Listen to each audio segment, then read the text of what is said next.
Bonsoir à tous, bonsoir à ceux qui nous ont rejoints à la Villa à Canta, bonsoir à celles et ceux qui nous écoutent sur YouTube. Je pense à Marie-Louise Lemarié, que toute l'équipe de l'atelier salue chaleureusement. Aujourd'hui, nous avons le plaisir d'accueillir Juan Asensio. Juan Asensio, bonsoir. Bonsoir. Vous êtes critique littéraire. Vous avez fondé en 2004 un blog intitulé Stalker, sous-titré de manière très évocatrice « Dissection du cadavre de la littérature ». Cela fait 18 ans que vous publiez en toute indépendance, je tiens à le souligner, sur ce blog des critiques littéraires. Vous avez réuni dans cet ouvrage « Le temps des livres est passé », qui a été publié en 2019 chez Ovadia, un florilège de vos meilleures critiques. Avant d'entrer dans ce livre qui en contient bien d'autres, je voudrais revenir sur Stalker. Pourquoi, lorsque vous avez commencé à publier des critiques, vous avez décidé de donner ce nom à votre blog? Bon, c'est une histoire que j'ai déjà racontée. J'étais dans une salle des marchés, deux rangées, des gens qui vendaient des actions, des gens qui vendaient des dérivés. J'étais là-bas pour faire ce qu'on appelle le morning fax. Dans les grandes sociétés de bourse, il faut systématiquement envoyer à des clients institutionnels ou privés ce que l'on appelle un morning fax, qui est en fait un gros document où vous balayez l'actualité économique et boursière de la veille. Donc j'arrivais très tôt, j'étais incollable sur ce qui se passait sur le CAC 40, le Nikkei, le Nasdaq, le Dow Jones, le FTSE en Angleterre. Et j'étais totalement littéraire. J'avais eu la chance de tomber sur un patron qui, à l'anglo-saxonne, m'a formé sur le tas. Et il me disait, à partir du moment où ton boulot est fait et bien fait, tu fais ce que tu veux. S'il n'est pas fait, tu es viré dans les 5 secondes. Bon. Donc je commence à travailler là-bas. Alors on se serait cru dans Matrix, hein, avec des algorithmes verts quand ça monte, rouges quand ça descend. Bon, c'est des millions qui passent d'un côté à l'autre.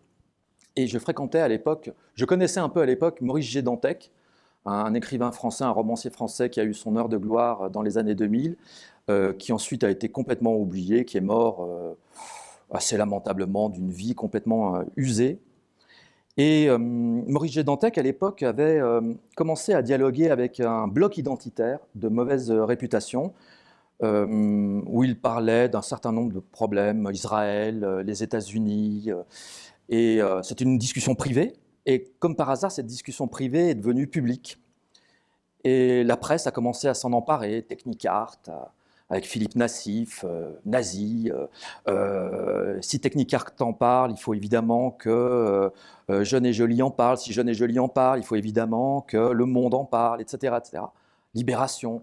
Et c'était une immense, comme disent les Anglais, shitstorm, que je ne traduirai pas. Et Dantec était roulé dans la fange, alors qu'il s'exprimait en disant « Écoutez, moi, par exemple, sur Israël, je ne suis absolument pas d'accord avec vous. » Oui, mais bon. Voilà. Et on cherchait à l'époque, je travaillais un peu pour m'amuser avec une revue qui s'appelait Cancer. On essayait de trouver un moyen pour défendre Dantec. Comment défendre Dantec face à une déferlante où, lorsque votre nom est cité, quoi que vous disiez, votre nom va continuer à... Il va y avoir une espèce de boule de neige qui va vous conduire au ruisseau, voire au caniveau. À ce moment-là, ils me disent, on va faire un numéro spécial de la revue, mais un numéro spécial de la revue, c'est plusieurs mois, il faut attendre, et le temps que le personnage soit exécuté en place publique, tout est passé. Et dans ma salle des marchés, je commence à me dire comment on pourrait faire pour l'aider. Il passe un informaticien qui me dit, mais pourquoi tu ne crées pas un blog? Je dis, un blog? Qu'est-ce que c'est qu'un blog? Il me dit, c'est quelque chose, tu vas voir, c'est un site internet très très amélioré pour les gens qui n'y connaissent rien. Tu ne dois pas te tromper sur le titre, mais une fois que tu as trouvé ton titre, il faut qu'il soit percutant. Une fois que tu as trouvé ton titre, tu y publies ce que tu veux au moment T, et au moment T+1, tu as déjà pas mal de lecteurs. Et j'ai commencé dans une salle des marchés, en créant Stalker, pour défendre Dantec, avec une note qui n'existe plus en mars 2004. Pourquoi Stalker? Aucune idée. Je suis un fanatique de Tarkovsky, évidemment la référence à Tarkovsky est transparente, et immédiatement s'est imposée l'esthétique de la zone. Stalker, en 2 mots, si vous l'ignorez, est un des grands films de Tarkovsky, cinéaste russe, qui s'est inspiré d'un roman de science-fiction des frères Strugatsky, Pique-nique au bord du chemin, qui décrit ce que l'on appelle une zone. On ne sait pas ce qui s'est passé dans cette zone, elle a été complètement fermée par les militaires, et dans cette zone se passe tout un tas de choses étranges. Certains disent que c'est une météorite qui est tombée, d'autres disent que ce sont des vaisselles finalement et des canettes qui ont été jetées par des extraterrestres qui seraient ensuite partis. Et dans cette zone, les dangers sont foudroyants. Et vous ne pouvez pas aller dans cette zone, sauf si vous êtes accompagné par un stalker, c'est-à-dire une personne qui va vous guider et qui, à ses risques et périls, connaît tous les dangers de la zone. Et on raconte, parce que les gens qui y sont rentrés en général n'en sont jamais revenus, sauf les stalkers, il y en a un ou deux, on raconte que dans cette zone fermée, à toute personne, existe une chambre des désirs, une chambre des miracles, une chambre des désirs, où si vous y allez, si vous arrivez enfin à franchir tous les obstacles, le vœu le plus cher sera exaucé. Mais le stalker n'a pas le droit d'y entrer. Est-ce que c'est une interdiction formelle ? C'est lui-même qui s'interdit d'y entrer parce qu'il estime qu'il faut avoir la foi pour entrer. Et il accompagne, le rôle du stalker, c'est d'accompagner, dans le film de Tarkovsky, il accompagne un physicien et un écrivain blasé, désabusé, un vrai Parisien, c'est un pléonasme. Et lui ne rentre pas dans la chambre des désirs, et d'ailleurs aucun ne va rentrer dans la chambre des désirs. Parce que finalement, si on vous donne la chance de rentrer dans une chambre des désirs et on vous dit « tu peux accomplir ton vœu le plus secret », qu'est-ce que vous faites ? C'est extraordinaire comme possibilité. Et donc, immédiatement, s'est imposée cette image. Alors après, je me suis trouvé un graphiste qui m'a fait une petite couverture où on voit effectivement une scène célèbre du Stalker avec le Stalker. C'est un film très, très méditatif, très, très long, très, très onirique, et qui décrit merveilleusement. On a considéré qu'il avait annoncé Tchernobyl d'une certaine manière, parce que les décors, vous êtes dans une espèce de no man's land où les gens entrent à leur péril, rien ne se passe et tout est intériorisé. Et ça s'est imposé immédiatement. Et le blog existe toujours. C'est à ma connaissance l'un des plus vieux peut-être dans ce domaine-là, de la critique littéraire, avec celui de Pierre Assouline, La République des lettres. C'est probablement un des plus vieux en exercice et en bel exercice, puisque bon, je confirme. C'est un apostolat. Pour vous, le personnage du stalker, c'est presque devenu une métaphore du critique littéraire. Comment est-ce que vous abordez un texte ? En le lisant. En le lisant. J'ai l'air de dire une horrible lapalissade, mais je vous assure que ce n'en est pas une. Comment aborder un texte ? En le lisant. Et j'allais dire que plus personne ne le lit. Ne lit et ne sait lire surtout.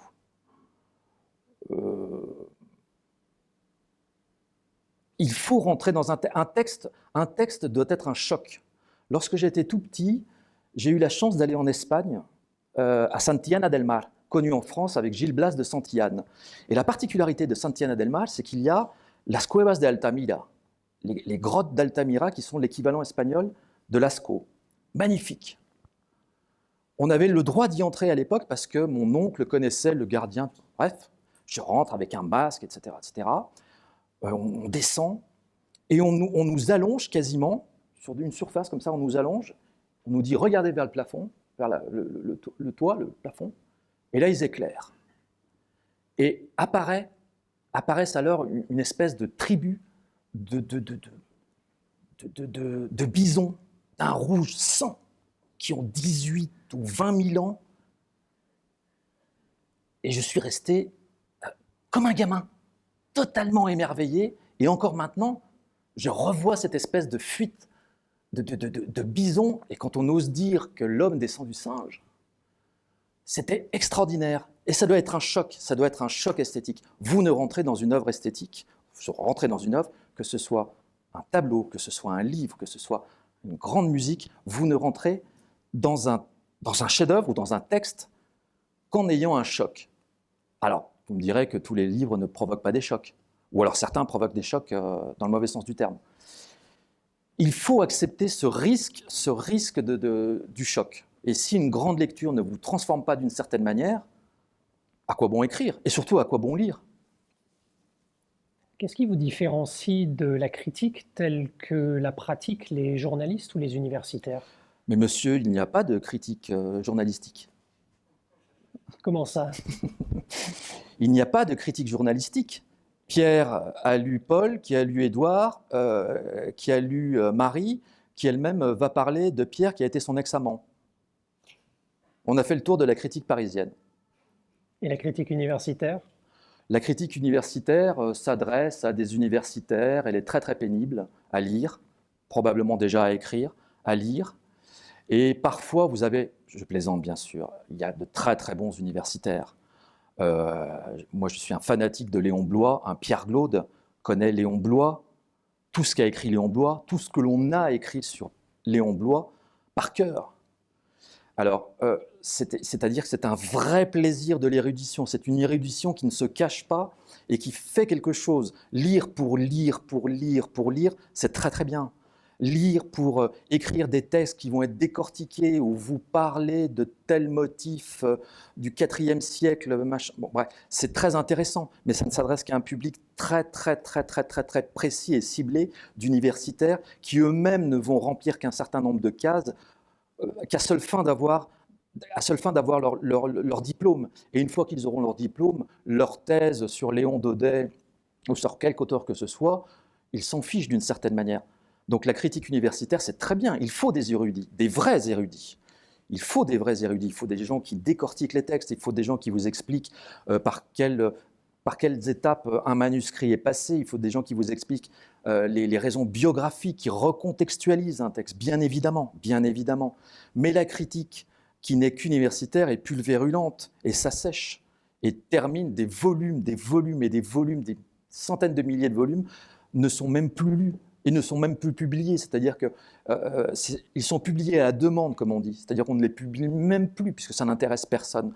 Quant à la critique journalistique, j'allais faire un complément d'information sur ce que j'ai dit au départ, mais finalement, je crois que je n'ai pas besoin d'en faire un. Je pense que la critique journalistique française, actuelle, contemporaine, n'existe tout simplement plus. Elle a existé en France. On a eu une grande critique journalistique. Lorsque vous lisez, faites un essai, vous prenez les pages du Monde des livres il y a un certain nombre d'années, vous prenez le Figaro littéraire, maintenant c'est Figaro dit littéraire, mais à une époque il a été littéraire, vous prenez le Figaro littéraire il y a 20, 30, 40 ans, il y avait une critique. Qu'est-ce que c'était qu'une critique journalistique digne de ce nom? C'est une critique enlevée, c'est une critique qui juge. Tout à l'heure, on dit comment on rentre dans un livre en le lisant. Qu'est-ce qu'une critique? Un jugement. Et si vous dites ça, il suffit que vous disiez ça pour qu'on vous dise « Attends, non, monsieur, non. Monsieur, vous allez avoir des problèmes. Vous ne jugez pas un livre. Vous allez nous dire « J'aime, j'aime pas ». C'est même pas « Je n'aime pas », c'est « J'aime pas »,« J'aime, j'aime pas ». C'est la critique sur Instagram, sur Facebook, chez François Bunel. Voilà, « J'aime, j'aime pas ». Alors, on aime beaucoup, je sais pas moi, Amélie Nothomb. On n'aime pas du tout, voilà. Bon. Et ce n'est pas de la critique. C'est du copinage, c'est de la consanguinité, pour rester dans des termes polis. Ce n'est pas de la critique. Ce n'est pas de la critique. La critique est un jugement. À partir du moment où vous ne jugez pas d'un livre, d'un texte, ce n'est pas de la critique. C'est ce que vous voulez, mais ce n'est pas de la critique. Donc la critique journalistique, pour moi, je cherche en parlant, j'essaie de chercher il y a un Philippe Barthelet peut-être à Valeurs Actuelles, il y a peut-être un Figaro, au Figaro littéraire, il y a peut-être un Sébastien Lapac lorsqu'il parle de Bernanos. C'est une culture, c'est un ton qui est enlevé, ce sont des gens qui, tant bien que mal, en obéissant aux impératifs de leur rédacteur en chef, essaient de dire des choses un peu percutantes, de faire des rapprochements. Il n'y a plus ça, c'est une parole, c'est un art qui n'existe plus en France. D'où la solitude incommensurable de Stalker. Alors j'ai l'impression que justement, comme vous ne ménagez jamais les auteurs que vous détestez, ça vous a valu une certaine marginalisation. Vous êtes plutôt méconnu. Pourtant, tout le monde vous lit. Personne n'ose le dire. Personne n'ose le dire, c'est ça. Est-ce que vous vous diriez victime d'une conspiration du silence? Non. Il n'y a pas de conspiration du silence. J'allais dire comme Blois, à ma toute petite mesure, que j'avance derrière une colonne de silence, d'une certaine manière. Je gueule dans le désert. Donc, mais comment voulez-vous ne pas gueuler dans le désert? Prenons un seul exemple. Il y a 2-3 ans, apparu Soumission de Michel Houellebecq. A priori, je prends un auteur volontairement connu. Bon. Soumission, avant même que Soumission ne paraisse, tout le monde l'avait lu, surtout les journalistes, ceux dont on parlait. qui disait, je m'en souviens très bien, « Soumission est un brûlot contre l'islam ». C'était répété à longueur de journée, un brûlot contre l'islam. Et on était en pleine période des attentats du Bataclan. Michel Houellebecq, quel visionnaire, il a vu le Bataclan. Il a tout vu, Michel Houellebecq. Bon, un brûlot contre l'islam. Je me dis, tiens, c'est quand même un brûlot contre l'islam.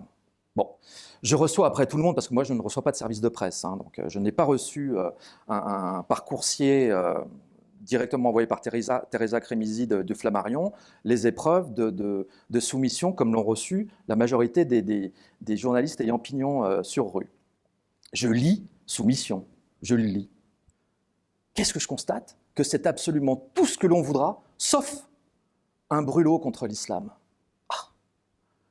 Les journalistes ont passé leur temps à le dire. Les journalistes qui, la plupart du temps, ne l'avaient pas lu. Mais comme l'Express a dit que c'était un brûlot contre l'islam, le Figaro a dit que c'était un brûlot contre l'islam. Et si le Figaro l'a dit, mon Dieu, Livre Hebdo ne va pas dire le contraire. Et vous les prenez tous les uns derrière les autres. Et vous lisez le livre, c'est tout ce que l'on voudra sauf un brûlot contre l'islam. Et c'est même tellement peu un brûlot contre l'islam que c'est un brûlot contre le christianisme.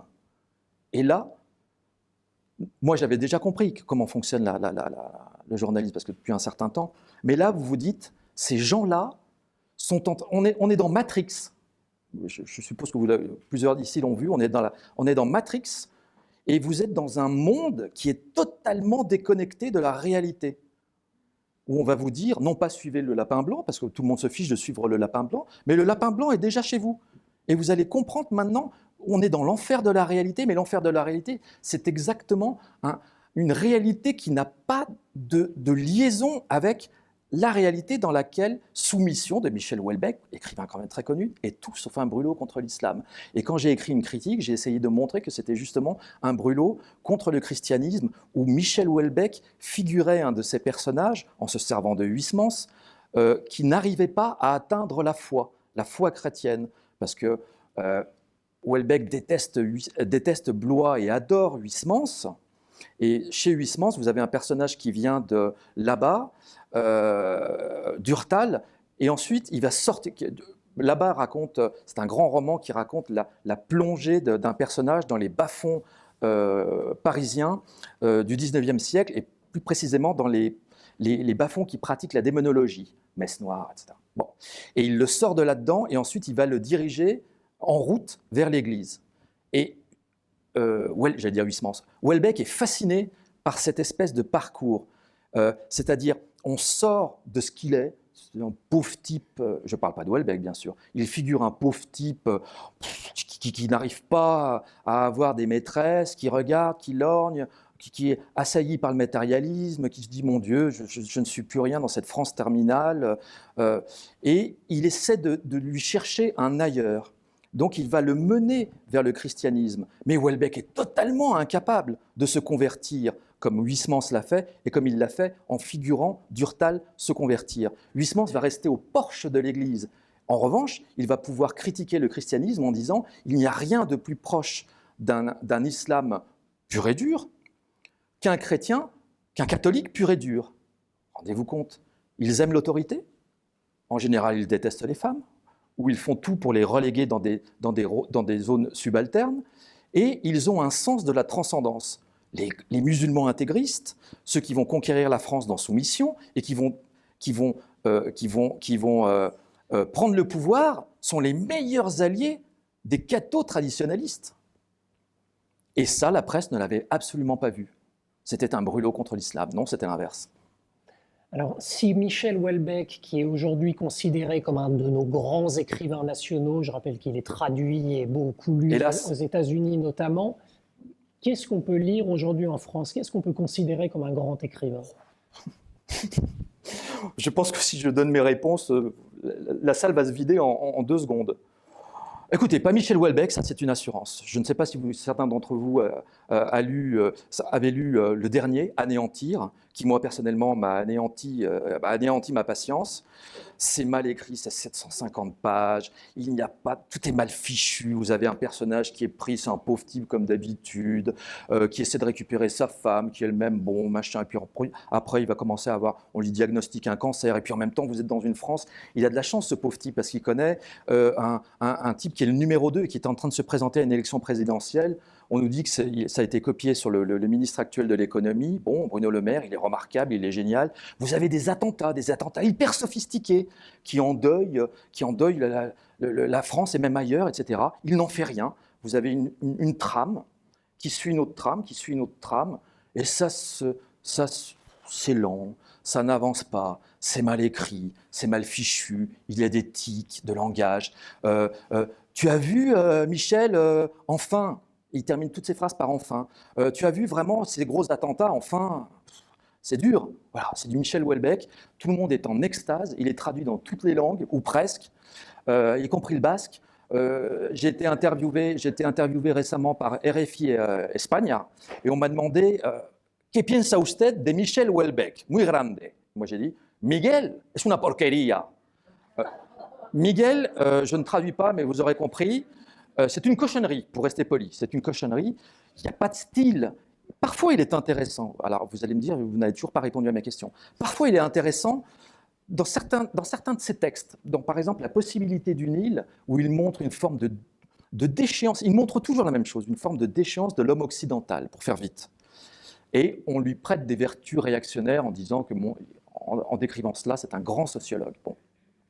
Et il montre de temps en temps la possibilité du Nil. Ça, c'était un titre merveilleux. Si Michel Houellebecq doit passer à la postérité, c'est grâce à ce titre, La possibilité du Nil. C'est merveilleux comme titre. Il montre justement que dans le désert de la réalité, vous avez une réalité à laquelle on peut essayer d'atteindre, etc. Mais ça, il l'a dit une fois. Il n'avait pas besoin de le diluer dans des bouquins de plus en plus mauvais qui ne valent rien. Donc déjà, vous aurez compris qu'il faut éviter de lire Michel Houellebecq. Il n'a plus rien à dire, mais il continue à le répéter. C'est une poule aux œufs d'or, ne serait-ce que pour son éditeur.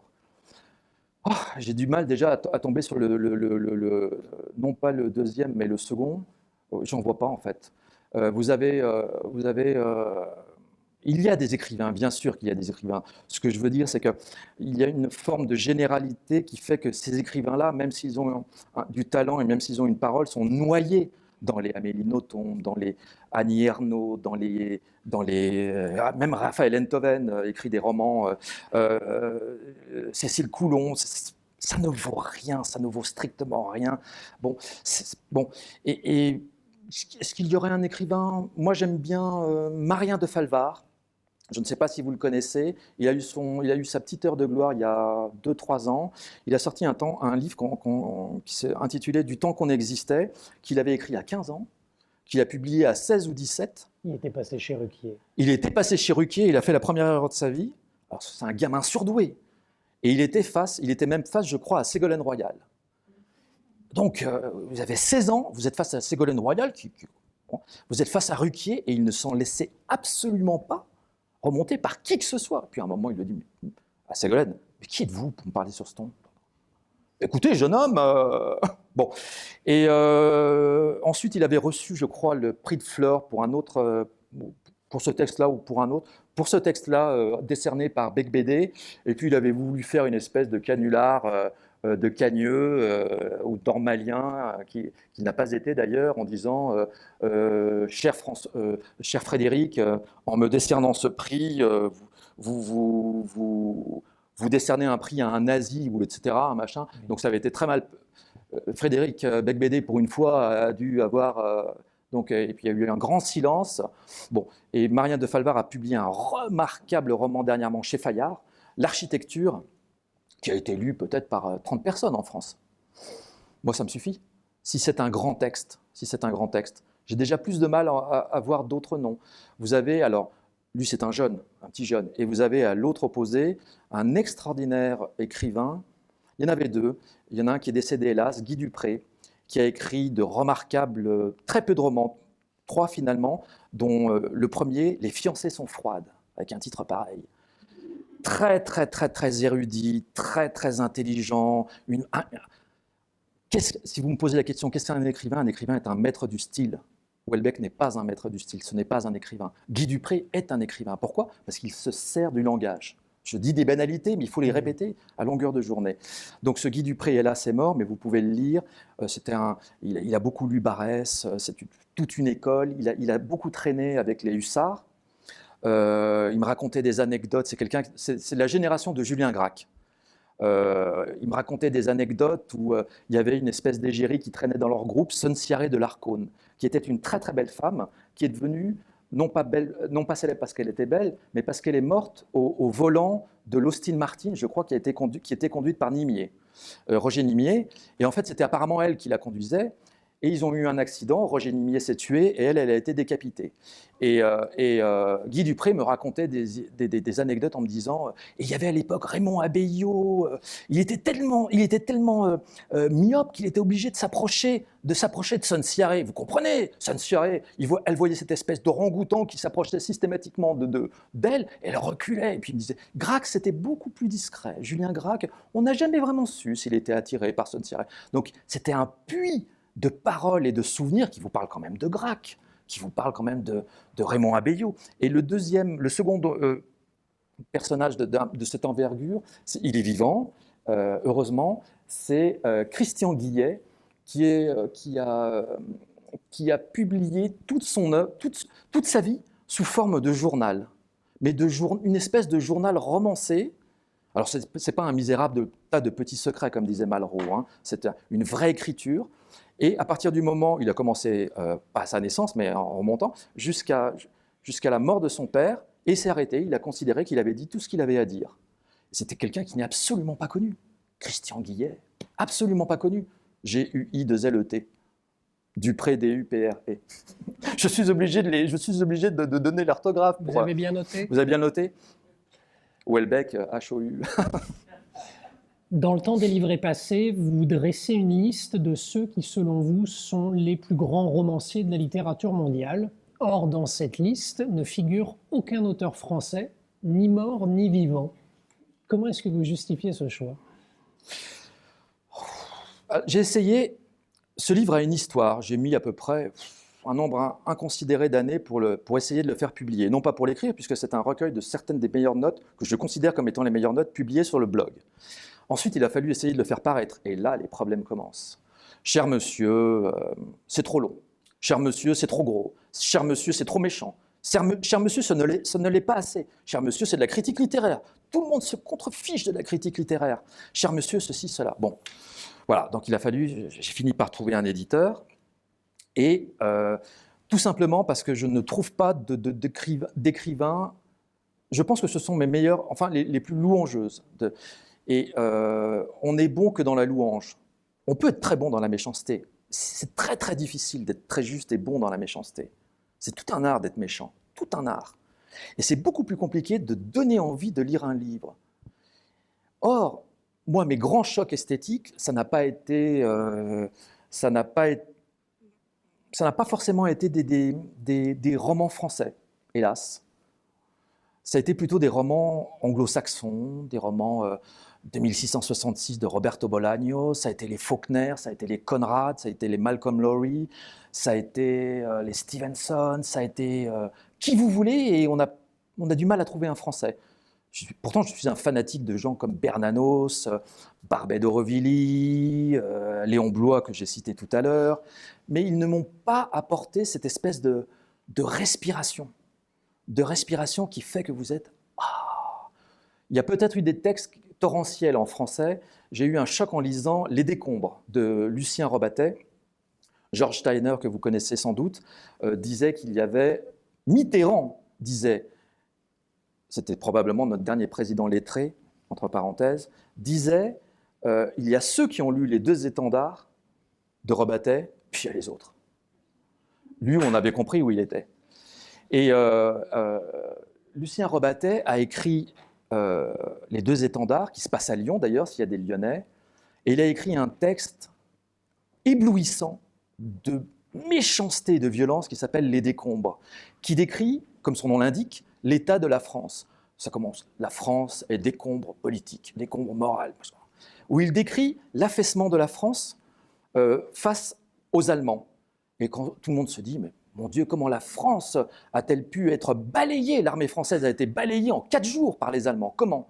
Vous lisez Les Décombres de Robatet, et il donne des scènes hallucinantes où vous avez des adjudants qui sont en train de jouer au volet alors que vous avez l'armée allemande qui est en train de les ratisser, parce que la France était déjà effondrée de l'intérieur. C'est pour ça que les Allemands ont conquis, ont fait table rase de l'avancée française. Ça a été un vrai choc, parce que c'est une langue rabelaisienne, c'est une phrase qui commence ici, qui se termine 3 pages plus loin, et vous êtes emportés. Ça, ce sont des textes. On peut citer aussi évidemment Céline, Le voyage au bout de la nuit, qui est d'une grande actualité en ce moment, puisqu'on a redécouvert des manuscrits. Bon. Bernanos. J'ai passé beaucoup d'années chez les maristes, les pères maristes à Lyon, et je n'ai entendu parler de Georges Bernanos qu'au moment où Piala a eu la Palme d'Or, avec ce geste où il dit, vous en souvenez peut-être, face au jury du prix de Cannes qui n'était pas content, il a été sifflé pour l'adaptation de Sous le soleil de Satan, avec un des derniers grands rôles de Depardieu et Sandrine Bonner en mouchette. Et c'est à ce moment-là que j'ai découvert. Bernanos a été un choc. J'ai eu quelques chocs avec de grands écrivains français, mais je n'en vois pas de l'envergure d'un Faulkner, de Conrad. Conrad, vous lisez Lord Jim, c'est du génie, c'est du pur génie. Dostoïevski, j'allais oublier Dostoïevski. Les frères Karamazov, les démons plus que les frères Karamazov, vous êtes dans le nihilisme. Si vous voulez savoir qui va être président, vous n'écoutez pas les sondages. Vous le savez déjà qui va être président. Ça sera un paltoquet, un foutriquet, disait quelqu'un, du nom de Pierre Boutan. Et tout cela est expliqué par un Dostoïevski qui se contrefichait de la France actuelle, où il a montré quel était le mouvement du nihilisme contemporain, c'est-à-dire des gens qui sont des commis. Et s'il n'y a plus de... J'essaie d'enchaîner les wagons. S'il n'y a plus de critique littéraire en France, c'est parce que les gens qui sont censés faire le boulot de critique en disant « ça c'est bon, ça c'est mauvais », ne font plus cela. Et s'ils ne font plus cela, c'est parce que ce sont des commis. Et vous avez des commis, qu'on pourrait traduire par des chaouches, à tous les niveaux de la société française. Commencez par changer les commis, essayez de refaire des hommes libres, vaste programme, essayez de refaire des hommes libres, comment ? En donnant de grands livres, et vous verrez que vous retrouverez une critique littéraire. Entre autres, pour ce qui nous intéresse, vous verrez que ça ira mieux dans tout un tas d'autres domaines, bien sûr, parce qu'on peut faire cette remarque dans le journalisme, dans la politique, dans ce que vous voulez. Et si on retrouve une critique littéraire intelligente, profonde, est-ce qu'on retrouve de grands écrivains? Est-ce que ça crée un effet d'entraînement? Je pense, oui. S'il y a un effondrement, alors c'est une question que je vous réponds indirectement, s'il y a un effondrement de la littérature française contemporaine, qui est indéniable, on peut rentrer dans les détails toute la nuit, si la soirée et la nuit, si vous voulez, j'aurais pas de mal, je pense, à prouver mes dires. S'il y a un effondrement de la littérature française actuelle, sauf, bien sûr, en général, je parle en généralité, il ne faut pas parler en généralité, mais là, je pense qu'on peut faire un prix de groupe, c'est justement parce qu'il n'y a plus de jugement critique. Il n'y a plus de jugement critique. Ce qui est scandaleux d'ailleurs. Vous allez dans un restaurant, c'est un exemple que je prends souvent, vous allez dans un restaurant, vous êtes bien accompagné, et là, beau restaurant, vous avez économisé pendant longtemps. Bon. Vous marquez le coup, et là, un sommelier vous apporte un verre, une bouteille en vous la présentant, machin, éléganté, etc. Regardez, oui, il la débouche, c'est tout un art, il vous sert un petit machin, et puis hop. Et là, vous recrachez le vin. Ah! Vous dites, pardon, c'est du vinaigre. Ah! Tout le monde se confond en excuses. Pardonnez-moi, ils rougissent, machin. Ils reviennent avec une bouteille. Et tout le monde trouve ça totalement normal. Et ils passent 3 heures à s'excuser. Et avec un peu de chance, ils vont faire une... Revenez quand vous voulez, monsieur Faites la même chose devant un livre. Faites la même chose devant un livre. Prenez un Yann Moix. Vous prenez le dernier Yann Moix. J'essaie de prendre des noms connus. Vous prenez le dernier Yann Moix, vous prenez la première page. Vous ouvrez, vous lisez, comme vous dites. Je lis. Jadis, si je me souviens bien, ma vie était un festin où s'ouvraient tous les cœurs, où tous les vins coulaient. Un soir, j'ai assis la beauté sur mes genoux. Non, ça c'est Rimbaud. Yann Moix, c'est sujet, verbe, complément. Vous recrachez ça. Et là, on vous regarde avec de grands yeux en disant « Comment osez-vous ? Mais qui êtes-vous » C'est la première chose qui sort. Qui êtes-vous pour juger qu'un livre de Yann Moix, prenez Yann Moix, mais on peut changer le nom, est nul? Eh bien, voilà.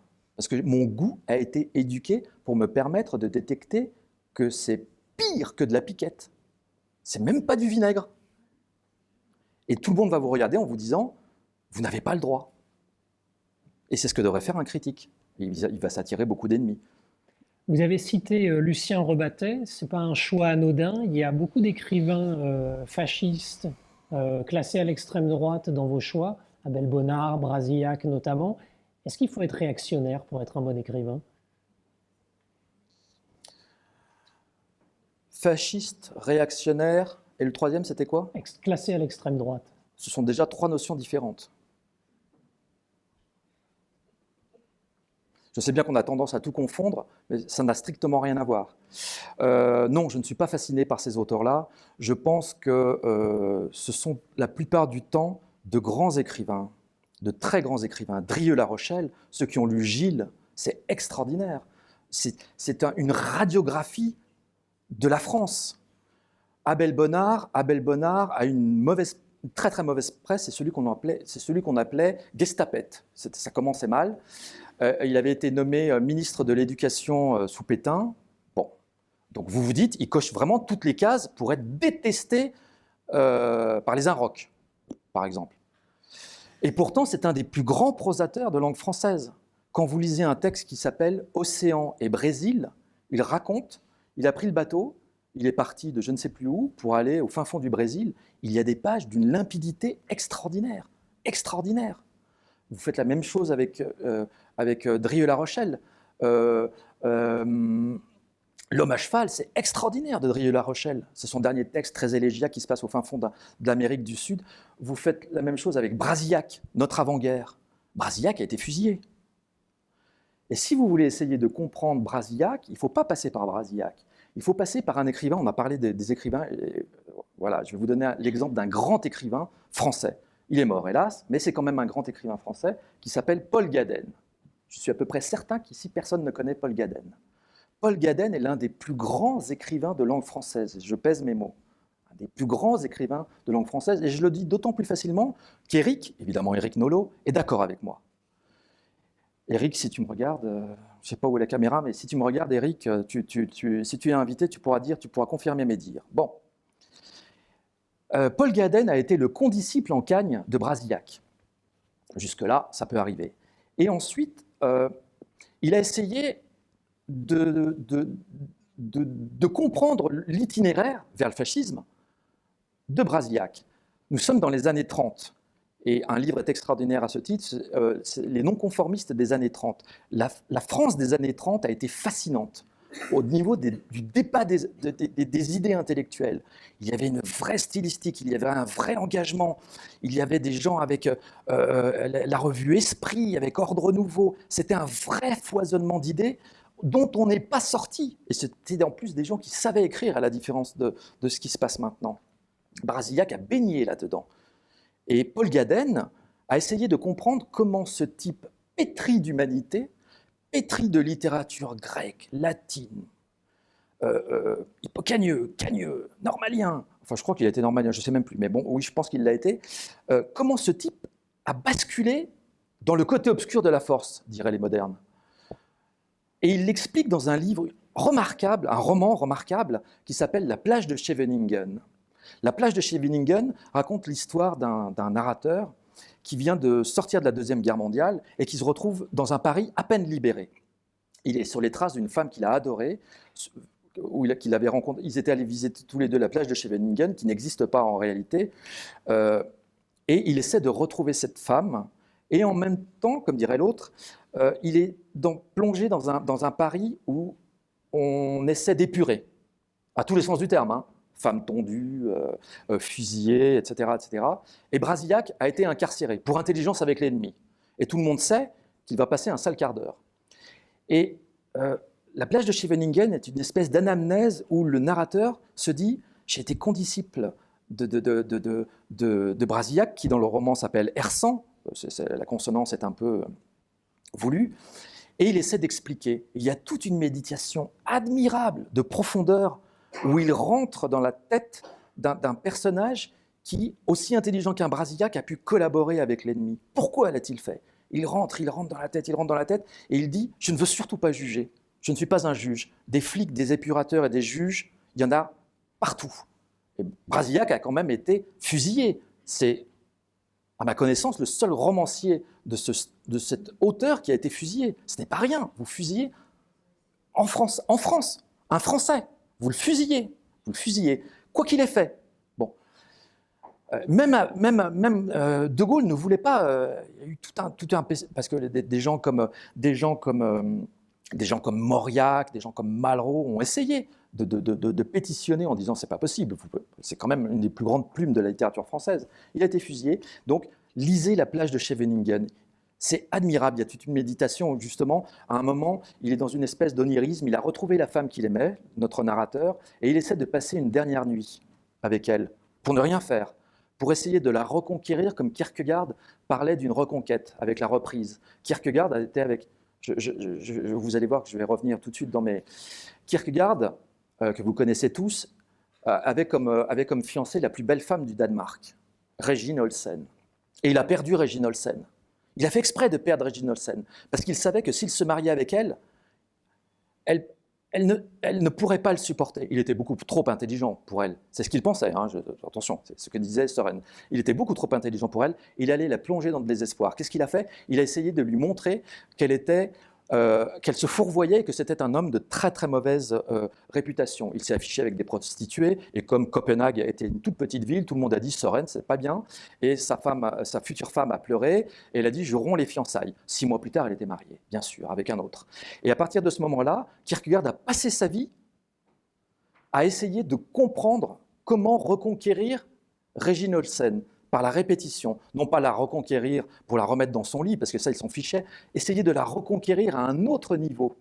Et c'est ce que fait justement le personnage de Paul Gaden dans La plage de Scheveningen. Il a été hanté par une femme qu'il a perdue, pour tout un tas de raisons, on s'en fiche, et il essaie de la reconquérir dans une forme d'anamnèse encore une fois, et cette reconquête va lui permettre de comprendre le mythe de Caïn et Abel, et comment Caïn a tué Abel, et comment lui se refuse à juger Caïn. Et Caïn est évidemment considéré comme errant. Donc, errant d'une certaine manière a tué son frère. Mais qui à part Dieu peut juger Caïn? Personne. Seul Dieu dira, je pose une marque sur ton front, et à partir de ce moment-là, tu seras condamné à errer. Mais personne d'autre que Dieu ne peut juger Caïn. Et c'est ce que montre Paul Gaden. Je ne parle pas pour moi, c'est ce que montre Paul Gaden. Et c'est admirable. Ruez-vous sur La plage de Scheveningen. C'est un très très grand texte. C'est édité chez Actes Sud. Non, non, non, c'est édité chez Gallimard. Actes Sud alors oui, attendez. Actes Sud a édité une remarquable nouvelle qui s'appelle Baleine.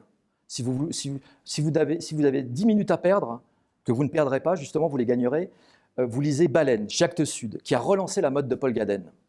Et La plage de Scheveningen est éditée par Gallimard chez la collection L'Imaginaire. D'accord. Alors, parlons des femmes.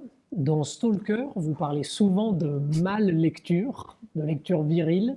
Dans Le temps des livres est passé, sur la 60aine de notes, il y en a une seule qui est consacrée à une femme, Cristina Campo. Ah oui, mais quelle femme?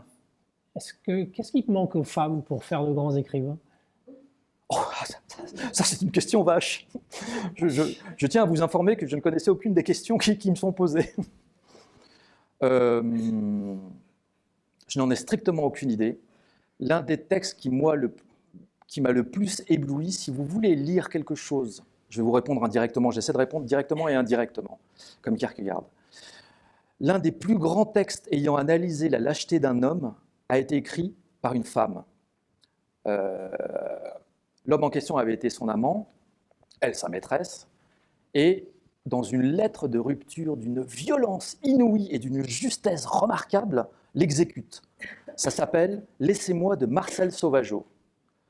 C'est à ma connaissance, c'est le texte qui vous en apprend le plus sur un homme et le plus sur une femme. Je ne peux pas vous dire mieux. Et je ne parle pas des grands écrivains, des grands romanciers femmes, tout simplement parce que on pourrait citer Virginia Woolf, il y en a beaucoup. Cristina Campo n'est pas une romancière. Je suis un fanatique en admiration devant Simone Veil, j'allais dire la vraie. Simone Veil, la vraie. La philosophe. Une Espagnole, comment s'appelle-t-elle? J'ai oublié, peu importe. une des femmes qui a été aussi la maîtresse de Valérie,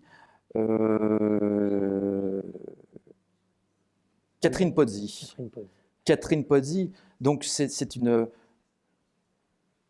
J'aime lire des textes féminins, mais il y en a peu qui tiennent la route. Pourquoi? Je ne sais pas. Il y a un mélange, il y a probablement un mélange de raisons comme toujours. C'est-à-dire que, alors maintenant je ne vois pas. Maintenant, à contrario, je pourrais vous dire que quelques-uns des plus mauvais écrivains sont des écrinaines ou des écrivaines. Ça, c'est une évidence. Prenez une Annie Ernaux. Annie Ernaux que l'on voit dans toutes les pétitions. Et puis, si vous avez un chien qui est écrasé, vous allez faire une pétition, vous demandez à Annie Ernaux, elle signera sans le lire. Ça ne vaut rien, Amélie Nothomb, ça ne vaut rien. Cécile Coulon en poésie, ça ne vaut rien. Prenez qui vous voulez, ça ne vaut rien. Pourquoi, allez-vous me dire? Je ne sais pas pourquoi. Parce que, à mon avis, et les remarques que je fais sont valables aussi pour les hommes, à mon avis, il faut s'exposer pour écrire quelque chose de juste et quelque chose de profond. Il faut écrire avec son sang, comme disait Nietzsche. Il faut s'exposer devant la corne de taureau, comme disait Michel Léris. Il n'y a plus de corne de taureau. Si vous n'écrivez pas un texte comme si vous étiez dans la possibilité de vous faire encorner par une bête de 300 kilos qui vous fonce dessus, à quoi bon? Vous êtes Frédéric Becbédé et vous êtes reconnu dans les soirées, vous dansez un peu, jerk, et puis c'est cool. Mais c'est pas ça l'écriture. Et pourquoi une femme le ferait plus qu'un homme? Et pourquoi, d'une autre manière, à contrario, une femme ne profiterait-elle pas de la célébrité à moindre frais dont profitent ses collègues masculins? Donc la médiocrité est la chose la mieux répandue dans le monde. Et je ne vois pas de femmes actuellement en France digne de retenir l'attention d'un lettré au sens... il y en a probablement, hein, il y aura probablement quelqu'un qui me donnera un exemple et je dirai ah oui, effectivement, celle-ci. Mais il y a un nivellement par le bas qui est généralisé, je pense, qui est généralisé. Et si moi je n'en parle pas, c'est parce que c'est comme la poésie, il n'y a pas un seul texte de poète. J'ai une admiration sans borne pour les femmes qui savent écrire, j'ai une admiration sans borne pour les romanciers, j'ai une admiration sans borne pour les poètes, et j'ai une telle admiration que je n'en parle pas. Là, j'essaie de me défiler un peu. Vous citez seulement T.S. Eliot à un moment. Oui, mais je n'en parle pas. Et la chose la plus difficile au monde, c'est de parler de poésie. Et peut-être parler d'une femme, d'ailleurs. Vous affirmez qu'une œuvre artistique athée est une aberration. Qu'est-ce que ça signifie? C'est de pire en pire. Ah, vos questions sont dures. Vous avez beaucoup moins cuisiné Jean Birnbaum. Hein C'était pas moi. Ah oui. Bah, voilà.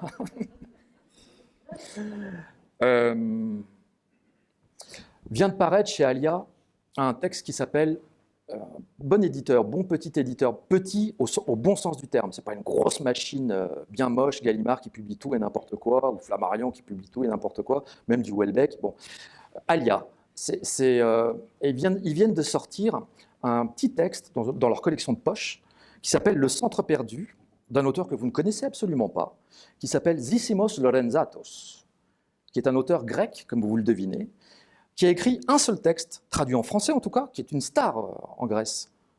Il est mort, hein, mais qui a été une star en Grèce, il est traduit dans les pays anglo-saxons. En France, il est inconnu. Et il a sorti dans les années 60 un texte qui a été publié dans une petite revue qui s'appelle Le Centre perdu. J'en ai parlé en 2011. Et plusieurs années plus tard, sans d'ailleurs me remercier, Alia l'a publié, c'est très bien. Bon. Et j'ai eu par confirmation, c'était en le lisant chez moi, qu'il avait appris l'existence de cet éditeur, de ce texte. Pardon. Le Centre perdu parle d'une crise dans les arts. Vous me direz, les crises dans les arts, il y en a une tous les 10 ans, une crise dans l'art contemporain, une crise dans la littérature. Julien Gracq, dans La littérature à l'estomac, disait « Je ne sais pas s'il y a une crise de la littérature, il y en a probablement une, c'était en 1950. En tout cas, il y a une crise de la critique littéraire. » Donc des crises des arts, il y en a toujours. Mais ce n'est pas ça qui intéresse Lorenzatos. Ce qui intéresse Lorenzatos, c'est de montrer qu'il y a une crise beaucoup plus profonde. Et cette crise-là, on peut lui donner 1 milliard de noms. J'ai parlé de Dostoïevski tout à l'heure. On peut parler du désert qui croît. J'ai parlé de Nietzsche aussi, le désert qui avance. On peut parler de Dostoïevski avec le nihilisme. Il y a une forme de conspiration. Je ne suis pas complotiste, mais vous avez une forme de conspiration contre toute forme de spiritualité, disait à peu près Georges Bernanos. Et cette conspiration-là contre toute forme d'intériorité, contre toute forme de spiritualité, est en train de nous transformer en commis, est en train de nous transformer en robots, avec une langue de robot. Sujet, verbe, complément. Et si on y arrive, c'est déjà beaucoup. C'est déjà beaucoup. Le langage devient binaire, le langage devient le langage d'un robot. Et d'ailleurs, le langage managérial est le langage de la cybernétique. Kubernétiquer, ça veut dire l'art de gouverner, le gouvernail. On est en train de transformer l'homme en petit robot. Ne parle-t-on d'ailleurs pas des ressources humaines? Les ressources humaines. Les ressources humaines. Comme si vous étiez une matière première qu'il fallait extraire, on va dire, de la mine et de transformer pour en faire quelque chose d'intéressant, c'est-à-dire un petit robot qui va remplir des fichiers Excel. Il y a cette espèce de conspiration qui est généralisée en France et qui est le triomphe d'une novlangue, comme disait George Orwell dans 1984, qui fait que le langage est en train d'être aseptisé, le langage est en train d'être robotisé, le langage est en train d'être, et je ne parle même pas de l'écriture inclusive, le langage est en train d'être déformé, défiguré, et d'abord par des gens qui se prétendent écrivains.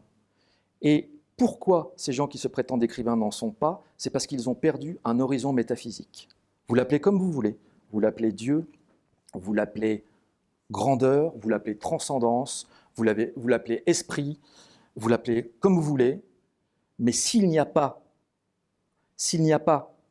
de verticalité, il n'y a plus rien. Il n'y a plus rien. Et c'est valable probablement pour tous les arts. Moi, je ne parle que de celui que je connais. Mais c'est probablement valable pour tous les arts. La musique sans verticalité, ça fait du Luigi Nono dans le meilleur des cas, et après, l'architecture sans verticalité, ça fait des cages à lapins où on placarde des gens qui vivent comme des chiens. La peinture sans verticalité, j'ai créé un NFT dernièrement, Non-Fungible Token. Vous ne savez pas ce que c'est? C'est un jeton non fongible. Vous prenez une photo, je suis là, je prends une photo, et par un procédé savant, on ne va pas rentrer dedans, je vais le transformer en œuvre d'art numérique, NFT. Et je vais l'exposer avec un système de blockchain où les gens ne pourront l'acheter que par des bitcoins, une monnaie virtuelle. J'ai l'air de rigoler. Dernièrement, c'est vendu un NFT où vous voyez, alors c'est une petite image qui est comme ça, où vous voyez un canard de baignoire, pixelisé, jaune, comme tous les canards. Avez-vous une idée du prix que le NFT du canard, parce que c'était une série machin, Ça se compte en millions. En millions de dollars, 69 millions de dollars. Et c'est une image qui n'est pas digne d'un gribouillis, 69 millions de dollars. Et tout le monde ne jure que par les NFT. Ces gens-là ont perdu toute forme. Alors vous me direz, c'est la même chose dans l'art contemporain. Dans une partie de l'art contemporain, ce que Jean-Philippe Domecq appelle l'art du contemporain. Vous le prenez, vous le jetez. Vous l'utilisez, vous le jetez. Tout est jetable. L'art contemporain aussi.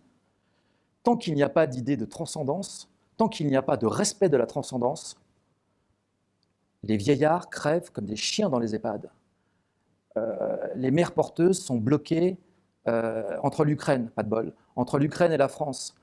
Nous allons vers le transhumanisme.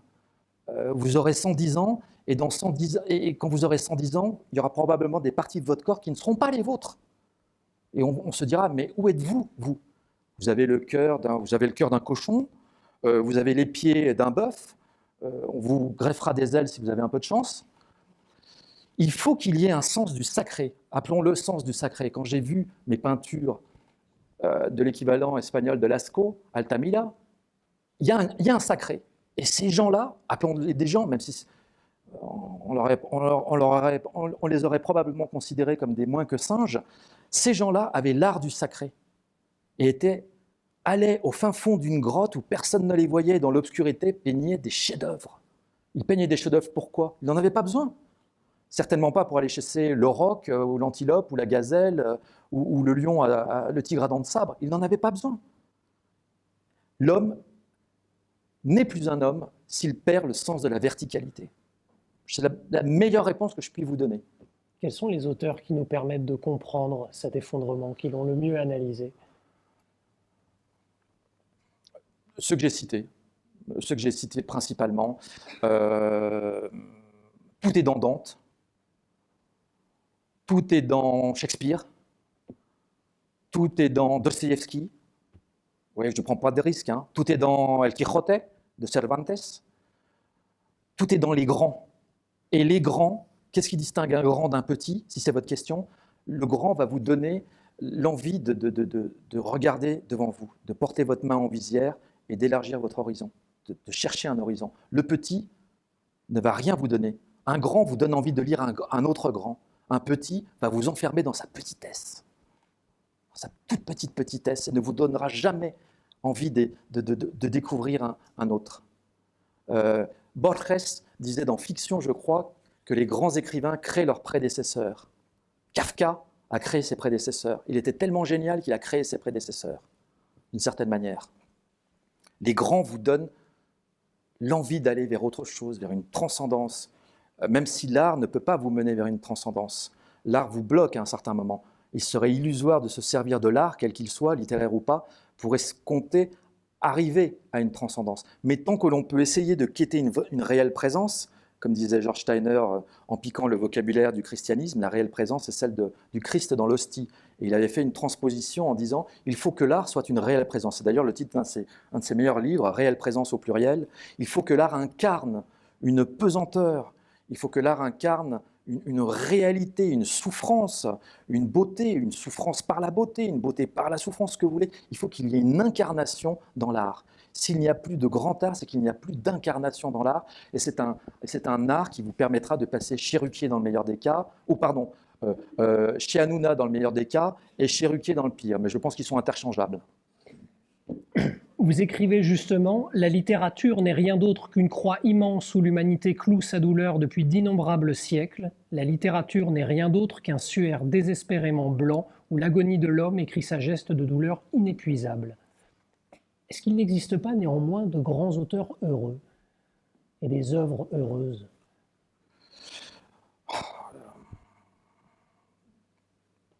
Je pense à Stevenson, par exemple. Oh, Stevenson, malheureux. Mais c'est tout sauf une œuvre heureuse. Dit le trésor. Mais c'est la chose la plus noire qui existe quand on la lit. Moi, quand j'ai lu ça gamin, et je l'ai relu adulte, un nombre incroyable de fois, mais c'est d'une noirceur absolue, Stevenson. Le Dr Jekyll et Mr Hyde, c'est d'une noirceur absolue. Le Master of Ballantrae, le maître de Ballantrae, c'est l'un des textes les plus noirs de la littérature mondiale. Stevenson était un maître de l'épouvante, un maître de la vraie noirceur. Il était tout sauf heureux. Après, que ce genre de littérature vous éveille à une forme de joie, Rabelais, c'est une prodigalité et d'une verve infinie. Alors je ne sais pas si c'était un bonhomme joyeux, mais quand on lit, waouh, on se dit que ça dégommait, hein, et puis il avait une verdeur et puis un style. Et il y a quelques grands héritiers de Rabelais, dont Léon Daudet, qui est le fils d'Alphonse. Vous avez tous lu les lettres de Montmoulin. Vous en avez de grands. Il faut qu'il y ait cette jubilation. Je ne sais pas si ces deux auteurs sont heureux. Il faut être méchant pour être heureux en étant un écrivain. Rabelais devait probablement être heureux. Dante, quand il condamnait au purgatoire, à l'enfer, même pas au purgatoire, quand il condamnait à l'enfer tous ses ennemis politiques, était un homme heureux. En plus, il allait reconquérir Béatrice, vous vous rendez compte, au paradis. Bon. Des auteurs qui ont cloué au pilori un Blois, c'est une verve prodigieuse. Et moi, ça me rend heureux quand je lis Blois. Alors, je ne peux pas répondre directement à votre question. Je ne pense pas qu'il y ait, je pense que la littérature, l'art en général, est consubstantiellement une douleur. Une douleur. Vous pouvez avoir de grandes réussites qui sont des œuvres d'élévation et de pure élévation, qui ne vont pas vous faire tomber dans un mutisme et dans une grande dépression, ça existe aussi. Mais je pense qu'il faut distinguer le fait de rendre heureux, d'une certaine manière, je rends heureux, comme disait Jean-René Guenin, de rendre heureux et d'être soi-même heureux. Je pense qu'un grand écrivain est un passeur, il n'a pas besoin d'être heureux, est un passeur. Verlaine était un pauvre type, Rimbaud a une vie de rien du tout. Et quand on lit certaines pages des Illuminations, quand on lit certaines pages d'une Saison en enfer, quand on lit du Verlaine, quand on lit Baudelaire, qui n'a eu qu'une vie de guignon, Dostoïevski, bref, vous prenez les exemples que vous voulez, ce sont des gens qui rendent heureux parce qu'ils nous élèvent à la beauté. Même un Stevenson qui a passé son temps à fuir les brumes qui le rendaient malade anglaises pour partir. Et il était mort, on lui avait donné comme surnom l'homme qui raconte. Tu hésitais là. Voilà, l'homme qui raconte. Cet homme-là, d'une certaine manière, a rendu heureux en passant par la noirceur, justement. Je ne connais pas de texte qui bêtement vous rend heureux. Ça, c'est au rayon dans les hypermarchés. Dans les hypermarchés, à côté des produits avec les casseroles et pour nettoyer votre salle de bain, et je reste poli, vous avez des textes, des textes qui sont censés rendre heureux, des méthodes pour devenir heureux. Comme on devient mince, musclé, intelligent, on peut être heureux. Mais je ne connais pas d'exemple de littérature heureuse, de vraie littérature heureuse. C'est un vieux débat. Peut-être que la littérature est consubstantiellement liée à une forme de malheur, parce qu'il faut puiser, il faut rentrer dans le mal. C'est peut-être quelque chose dont on pourrait parler. Il faut descendre pour écrire. Parlons du mal. Il y a un auteur qui revient souvent sous votre plume, c'est Roberto Bolaño, un écrivain qui a pris à bras-le-corps le problème du mal. Lorsque vous parlez de 2666, vous évoquez le concept de littérature monstrueuse. Qu'est-ce que c'est ? La littérature monstrueuse, ça c'est une bonne question. La littérature monstrueuse fait référence à un écrivain espagnol, José Bergamin, qui avait parlé du monstre du romanesque. Qu'est-ce qu'il entendait par le monstre du romanesque ?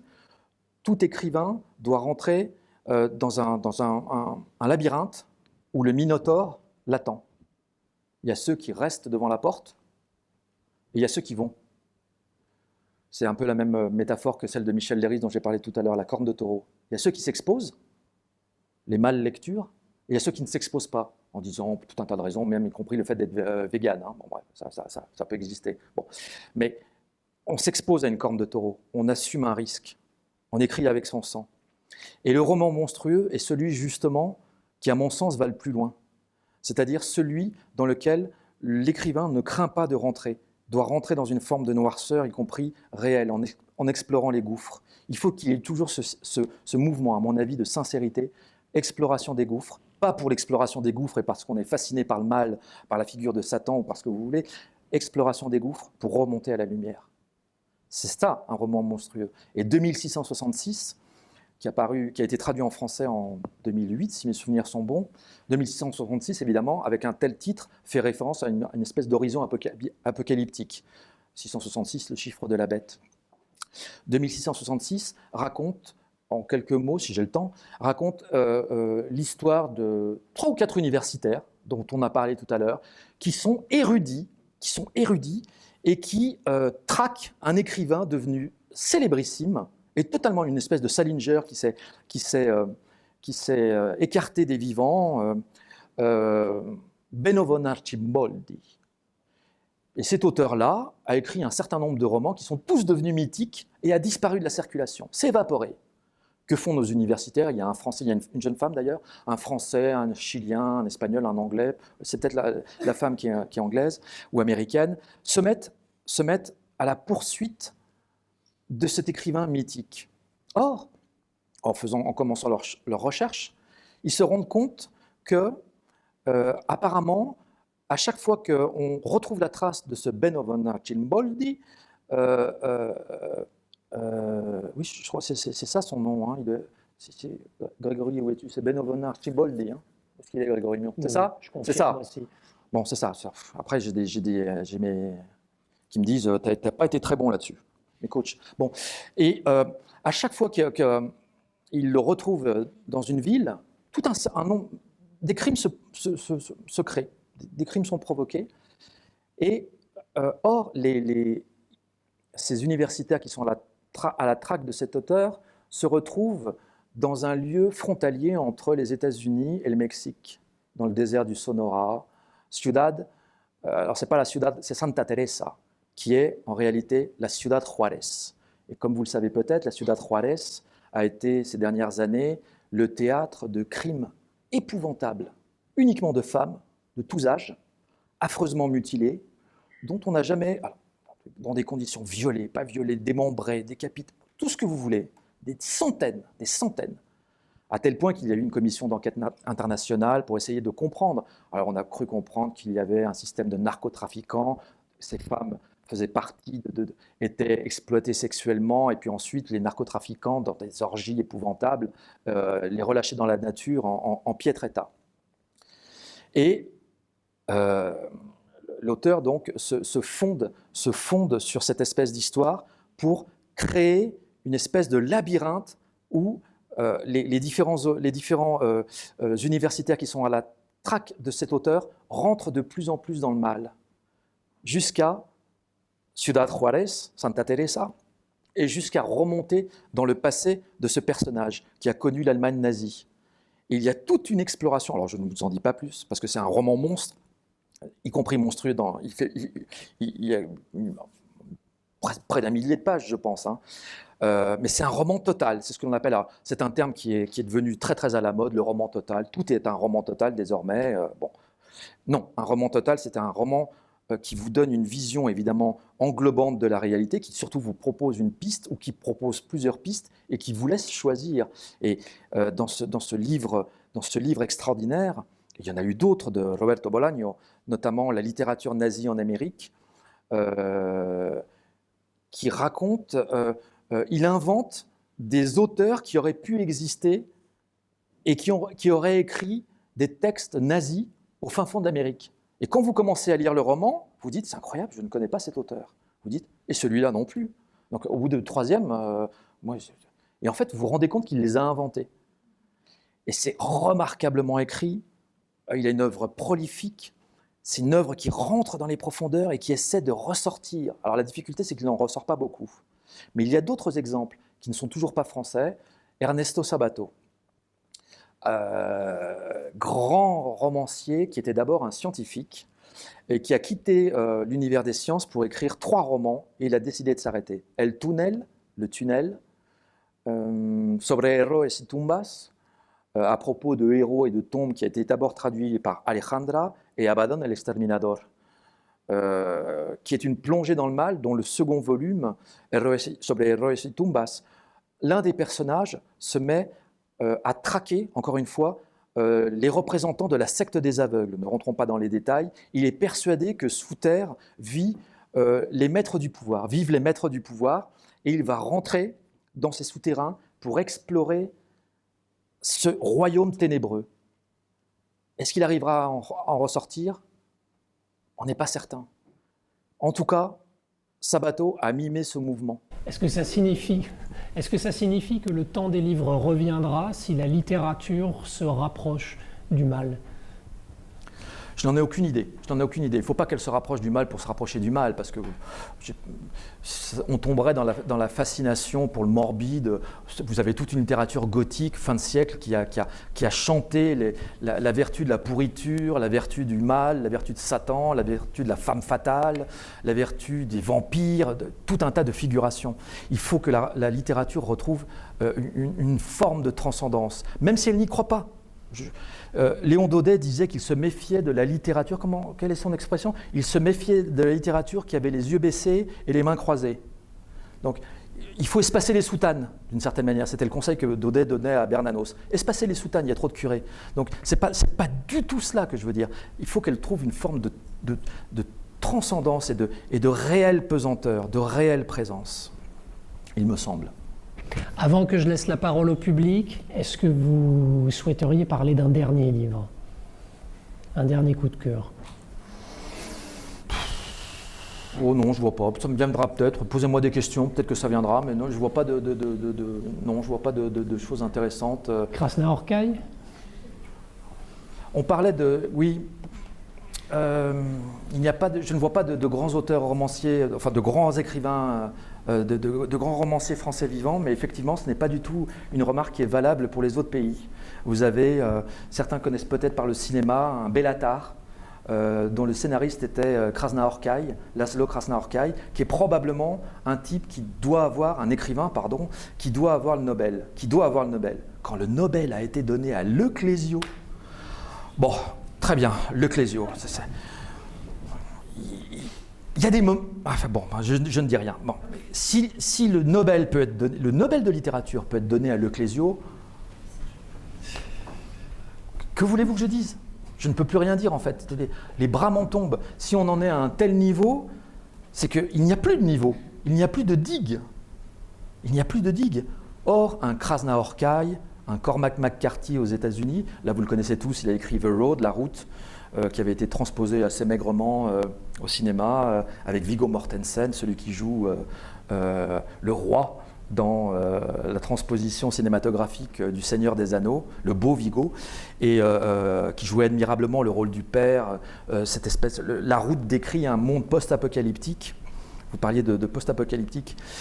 La Route décrit un monde post-apocalyptique dans lequel un père et un fils essaient de survivre. Ils sont sur une route et ils essaient de survivre. On est dans un monde où il n'y a plus de végétal, où il n'y a plus d'animaux, où le soleil est complètement caché par un nuage de cendres. On ne sait pas ce qui a provoqué. C'est ça le génie de Cormac McCarthy. On ne sait pas si c'est une explosion nucléaire, une guerre atomique, peu importe, on s'en fiche.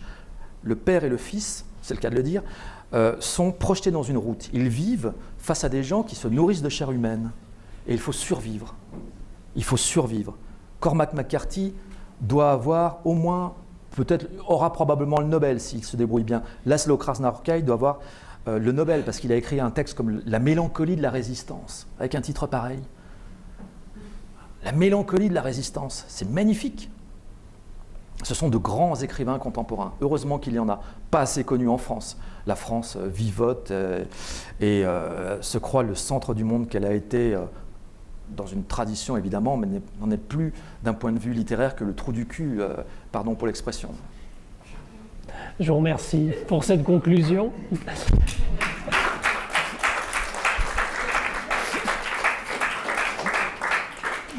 J'aurais pu le dire en latin, Annus Mundi, c'est beaucoup mieux. Y a-t-il des questions dans le public? Oui, au premier rang, s'il vous plaît. On va vous donner un micro. Non, parlez. J'aurais aimé avoir votre opinion sur l'ouvrage de ce Paul Bédard, un vieux qui lisait des romans d'amour. Je ne l'ai pas lu. Ah, c'est dommage. Je n'ai rien à dire, donc. Vous voyez, je ne parle pas des livres que je n'ai pas lus. Moi, j'ai beaucoup aimé, alors c'est pour ça. Et sur l'œuvre de Giono, Ah, Giono, c'est superbe. Un roi sans divertissement. C'est magnifique. Un roi sans divertissement, c'est magnifique. Sa fille Tout Giono est magnifique, oui. Oui, le considère comme son chef-d'œuvre. C'est probablement son chef-d'œuvre parce que c'est le plus énigmatique. Oui. Mais Giono est allé à bonne école. Il a traduit Moby Dick. Et j'aurais aimé également que vous fassiez allusion à certains écrivains d'origine et de langue espagnole. Ah bah, Chose que vous n'avez pas faite. Ah si. Non. José Bergamin. Oui, mais... Je oui. pensais Alors, par exemple à Garcia Marquez. non, Garcia Marquez, 100 ans que de je solitude. n'aime pas du tout. Ah bah voilà, nous sommes d'accord. 100 ans de solitude, c'est le Leclésio, c'est le Leclésio. Je n'ai jamais pu lire 100 ans de solitude. Ça ne vaut pas grand-chose à mon avis. Je m'y suis reprise à plusieurs fois, je n'ai jamais pu le terminer. Ah bah vous n'avez rien perdu. C'était 100 ans, c'est pas 100 ans d'ennui. Un écrivain contemporain espagnol remarquable, Javier Marías. Ah oui, je connais. Extraordinaire. Oui. C'est d'une finesse, et comme toujours dans les grands écrivains, il vous ouvre à d'autres grands écrivains. Avez-vous On a d'autres questions. Qui avait eu le prix Nobel? Oui, bah, quand même, il y a eu quelques bons Nobel. Attendez, ne me fais pas dire... Vous n'en avez pas parlé. Et Unamuno. Oui. Lívido, sus sierras de dientes castañeteando con furor inválido, tentador Satanás. Non, il n'était pas basque. Unamuno, si, il était basque. Je confonds avec Bergamin, qui était espagnol, mais qui vivait dans le Pays basque. Je me permets de vous interrompre, on a une question au fond. Oui, je suis étonnée que vous n'ayez pas parlé d'Albert Camus. Moi, je vous donne mon expérience. J'ai été au lycée à Aix et en seconde, un professeur nous a fait lire L'étranger. Et c'est mon livre de chevet que je lis une fois par an. Et vous parliez d'un choc tout à l'heure, quand il y a le passage sur l'assassinat de l'Arabe sur la sur la plage, pour moi, c'est un bout de chef-d'œuvre, quoi. Et vous n'avez pas parlé d'Albert Non. Camus, je suis très étonné. Alors, vous avez tout à fait raison. Je me suis bien ennuyé avec l'étranger. Moi, j'ai eu mon choc avec Camus dans un texte beaucoup moins connu de Camus, qui est, à mon avis, bien supérieur à l'étranger, qui s'appelle La Chute. Extraordinaire, Jean-Baptiste Clamence, qui justement se pose des questions sur la culpabilité et qui, dès qu'il commence à rentrer, en se disant qu'est-ce que j'aurais fait, il passe sur un pont, vous vous en souvenez, il passe sur un pont et il entend un rire. Et après, il se rend compte que c'est une femme qui est tombée dans l'eau. Et il n'y est pas allé. Il s'est dit, est-ce que je vais la chercher? Est-ce que je vais enlever ma montre et je vais sauter dans le pont? Il n'y va pas. Et il se rend compte, alors que c'était un avocat, etc., il se rend compte qu'en fait, sa vie a été une imposture totale. Et c'est d'une maîtrise extraordinaire parce que ça commence comme dans les cercles de l'enfer de Dante, où il aborde, on ne sait pas qui il aborde, mais il est dans un bar interlope et il aborde un type en lui disant « je vais te raconter mon histoire », comme le faisait Coleridge, le vieux marin de Coleridge. C'est quelqu'un qui arrive et qui vous raconte une histoire. Il vous prend, il vous met la main sur l'épaule, il dit « je vais te raconter une histoire ». Le marin le dit du vieux marin de Coleridge, la chute de Camus. Donc pour vous répondre, Camus est un grand, mais à mon sens, il est mal présenté. Il est mal présenté à l'école parce que tout le monde a lu L'étranger. On a tous commencé par L'étranger. C'est La Chute, le chef-d'œuvre à mon sens. C'est La Chute, le chef-d'œuvre de Camus. Oui, mais ce cheminement de l'étranger, finalement, est là, et puis celui Mais Camus, j'ai une grande admiration pour Camus. Hein. On parle bien d'Albert, hein, pas de Renaud. Donc, Renaud est un grand écrivain aussi. Non, ça c'est un autre débat. Renaud n'est pas un grand écrivain. En tout cas, si c'est un grand écrivain, un grand écrivain ne tombe pas dans le slogan politique et ne devient pas souffleur du FN. Un grand écrivain. Oui, mais on peut faire abstraction de ça et Non. lire. Non. On a une autre question. J'ai quasiment tout lu de Renaud Camus. Hélas. Oui, du coup, vous parlez souvent de Shakespeare, mais est-ce que des auteurs de théâtre contemporain, est-ce que vous allez au théâtre? Est-ce que c'est un genre littéraire qui vous intéresse? Je vais vous faire une confession, je m'ennuie mortellement dans une représentation théâtrale. Mortellement. Sauf Shakespeare. Molière, non? Oui. Oui. Et un peu de Claudel. Ah. Mais peu. Et puis de toute manière, il n'est plus adapté. Bah, vous avez eu son équivalent à Claudel quand il est rentré dans l'église. Vous, c'était la grotte en Ouais. Espagne. Voilà. Ouais. Mais je ne suis pas un théâtreux. Mais ceci dit, pour moi, l'un des sommets de la langue française, c'est Racine. Quoi que l'on en pense. Oui, bonsoir. Sur Solker, parmi les écrivains contemporains dont vous parlez, je fais une différence entre, il y a des écrivains contemporains étrangers, par exemple des gens, vous avez parlé Krasna-Urkai, Sebald, Javier Marias, qui eux sont particulièrement reconnus, même internationalement, et qui pourraient même être novélisables. Ouais. Là où les contemporains français dont vous parlez sont plutôt ostracisés, comme par exemple De Falvar. Du coup, j'en reviens un peu à ce dont il était question tout à l'heure. Est-ce que vous pensez qu'il y a vraiment un mal français et à quoi il serait dû? Parce que les systèmes de caste dont vous avez parlé, de caste littéraire, pourraient être réplicables dans d'autres pays, comme par exemple en Allemagne, en Autriche, en Espagne, et pourtant ces écrivains sont quand même reconnus. Donc est-ce qu'il y a quelque chose dans la culture française qui dépasse simplement la caste littéraire dont vous avez parlé au début? Je ne sais pas, il y a un mal français. La France s'est toujours crue supérieure aux autres pays. À une époque, c'était le phare du monde. Et nous vivons encore avec cette illusion, qui est une illusion totale. Totale.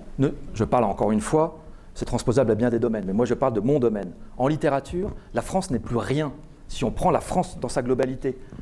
Une France qui a eu un Balzac, qui a eu un Proust, qui a eu l'auteur que vous voulez, et dont l'auteur le plus connu maintenant est Michel Houellebecq, il y a un vrai problème.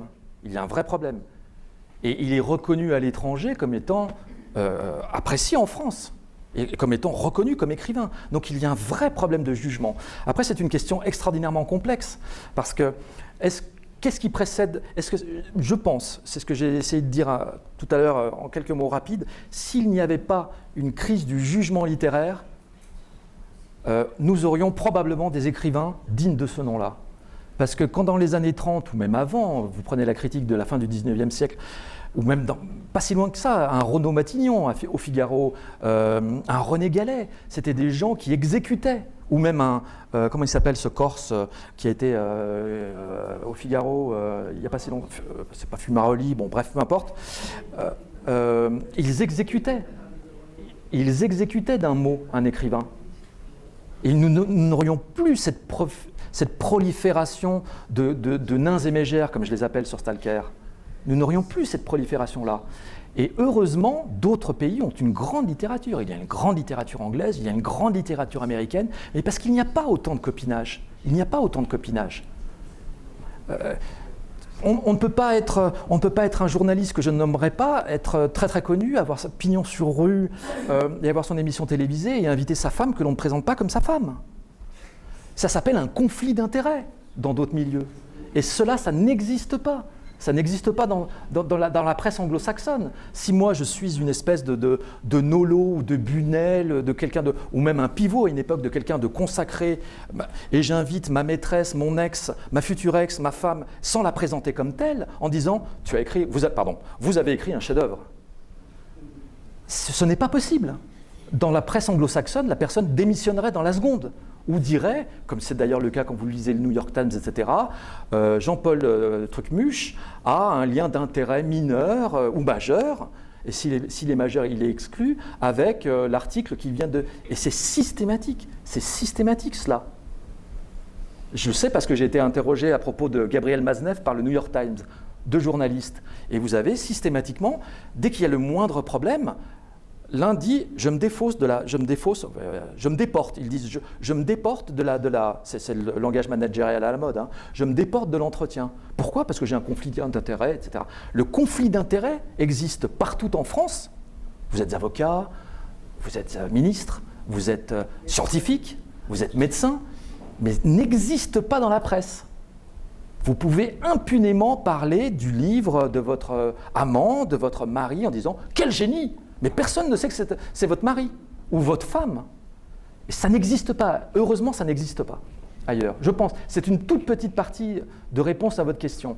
Après, je pense qu'il y a un mal qui est endémique à la France. C'est-à-dire que c'est un renoncement qui vient de très très loin. Certains pensent que c'est un flanchement après 1870, d'autres c'est la guerre de 14-18, d'autres c'est la déculottée monumentale suivie de la période de l'occupation, d'autres, etc., etc.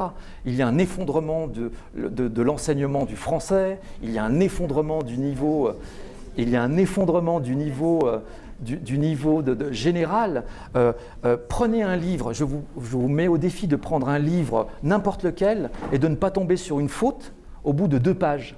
Mais je ne vous dis pas une faute d'un verbe pronominal avec un accord participe, etc., et un complément d'objet second. On ne parle même plus de complément d'objet second d'ailleurs.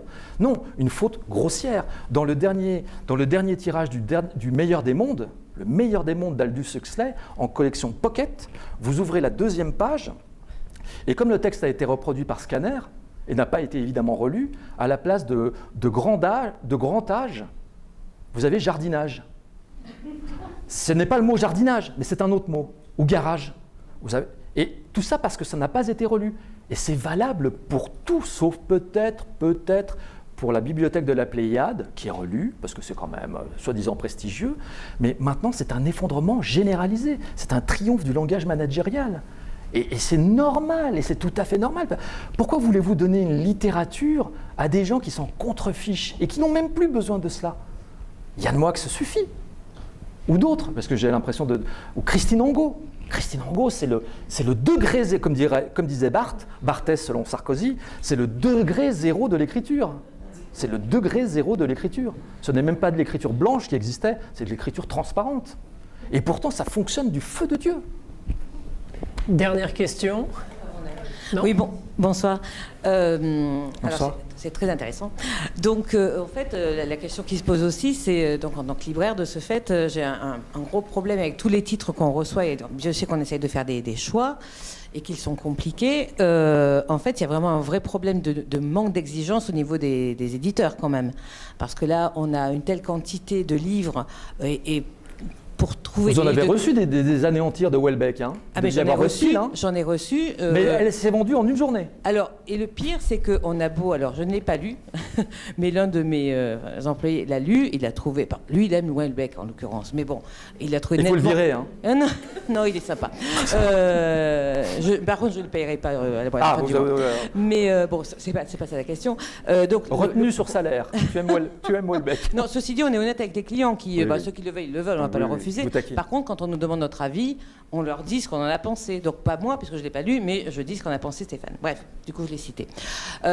Donc ce problème de manque d'exigence quand même des éditeurs, parce qu'effectivement, alors ce que vous venez de dire en plus par rapport au manque de relecture, c'est flagrant, il y a un gros problème avec ça. Et est-ce que du coup, les lecteurs ne sont de ce fait pas moins exigeants par ricochet? Et la deuxième question vite fait, c'est est-ce que vous ne pensez pas, justement, vous citiez Welbeck, encore une fois, est-ce que c'est pas devenu une espèce de snobisme de dire qu'on aime Welbeck, quoi, en fait, Ou qu'on le déteste. ou qu'on le déteste? Et on vous dira Welbeck. toujours que ce sont pour de mauvaises raisons qu'on l'aime ou qu'on le déteste. Voilà. Moi, je pense que c'est un assez bon sociologue. Un assez bon sociologue. On dit qu'il avait vu les Gilets jaunes, on dit qu'il avait vu les attentats du Bataclan, on dit tout un tas de choses. Mais quand je lis un romancier, je lis un écrivain, je ne lis pas un sociologue. Moi, je voulais vous poser, je vais vous faire un peu... Et pardon, et oui, vous avez donnez tout mon à fait point. raison, pardonnez-moi, en tant que libraire, moi, honnêtement, je vous admire en tant que libraire, parce que moi, je ne pourrais pas, je ne pourrais pas. Je ne pourrais pas. Et c'est très, très compliqué, oui, effectivement. Pardonnez-moi. Oui, moi je me demande si l'impact de la... Enfin, je vais peut-être vous choquer, mais je ne pense pas que Non, l'impact de la je critique choquerai pas. littéraire soit si important que ça. Je pense que ce qui est fondamental actuellement, c'est que pour que vous ayez des gens qui deviennent de grands écrivains, il faut leur avoir donné le goût du beau. Quand vous avez un enseignement qui non seulement n'enseigne plus la langue, mais n'enseigne plus l'amour des grands textes, quand on donne à des élèves de collège des textes indigents, comment voulez-vous élever le goût des enfants, des jeunes vers le beau ? C'est dramatique. Donc quand vous leur donnez quelque chose ensuite d'une vraie qualité, ça a un tel saut culturel. Je le dis parce que je suis professeure de lettres en lycée, et c'est vraiment, si vous voulez, un véritable défi pour arriver à amener des élèves à aimer les liaisons dangereuses. On leur demande, si vous voulez, un effort, mais incommensurable. Ce n'est ni leur univers, ni les références. Tout texte aujourd'hui demande à être expliqué, décodé, décrypté. J'ai fait un devoir, un texte de Balzac, le portrait de Vautrin génial. J'avais fait 4 notes il y a 10 ans. Vous savez combien j'ai dû en ajouter pour le bac blanc? J'en ai mis 12 notes. Après, je me suis dit, ma fille, t'arrêtes, parce qu'au-delà de 12 notes, c'est illisible. Mais donc, c'est peut-être ça le fond du problème, c'est qu'il faut donner le goût dès les petites classes, et là, vous allez avoir des écrivains. La critique, elle joue son rôle négatif actuellement, mais je pense que le fond du problème, c'est l'enseignement. Elle ne joue plus. Non, mais je veux dire, l'évolution de la critique, je me suis mal exprimée, pardon. L'évolution, si vous voulez, le copinage, les réseaux, on le voit tout, c'est insupportable.